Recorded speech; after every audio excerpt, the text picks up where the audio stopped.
പൂജകൾക്ക് അനുയോജ്യമായ ഒരു വൃത്തിയുള്ള തട്ടം എടുത്തിട്ട് അതിൻ്റെ മുകളിൽ വിഗ്രഹവും വെയിലും വെക്കുക. ശേഷം പാലഭിഷേകം ചെയ്യുക. പാലഭിഷേകത്തിന് ശേഷം ഈ പാൽ മാറ്റി വെക്കാവുന്നതാണ്. പാലഭിഷേകത്തിന് ശേഷം ഞാനിവിടെ ചെയ്യുന്നത് ലഘുവായി ഞാൻ തയ്യാറാക്കിയ പഞ്ചാമൃത അഭിഷേകമാണ്. അതിനുശേഷം തേൻ കൊണ്ടാണ് അഭിഷേകം ചെയ്യുന്നത്. ഓരോ അഭിഷേകം ചെയ്യുന്ന പൊരുൾകൾക്കും ഓരോ പ്രത്യേകതകളുണ്ട്. അതിനെപ്പറ്റി ഞാൻ അടുത്തൊരു വീഡിയോയിൽ പറയുന്നതായിരിക്കും. അഭിഷേക ആരാധനകൾക്ക് വളരെയേറെ ശക്തിയേറിയ ഒന്നാണ്. അതിനുശേഷം തൈര് കൊണ്ടാണ് അഭിഷേകം ചെയ്യുന്നത്. മുരുക ഭഗവാന് പഞ്ചഗവ്യം ചെയ്യുന്നത് കണ്ടിട്ടില്ലേ? അതിലുപയോഗിക്കുന്ന അതേ പൊരുൾകൾ തന്നെയാണ് ഞാനിവിടെ അഭിഷേകം ചെയ്യാനും എടുത്തിരിക്കുന്നത്. ശേഷം മഞ്ഞൾ കൊണ്ട് അഭിഷേകം. മഞ്ഞൾ വളരെ പവിത്രമായ ഒന്നാണ്. അതുകൊണ്ട് തന്നെയാണ് ഞാൻ മഞ്ഞൾ കൊണ്ട് അഭിഷേകം ചെയ്തത്.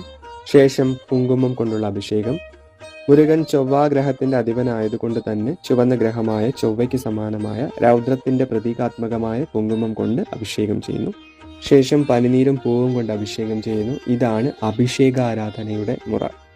വേലിന് അഭിഷേകാരാധനകൾ നടത്തണം എന്ന് പറയുന്നത് പോലെ തന്നെയാണ് വീട്ടിൽ ശിവലിംഗം വെച്ച് പൂജിക്കുന്നവർ തീർച്ചയായിട്ടും ശിവലിംഗത്തിന് അഭിഷേകം നടത്തണം.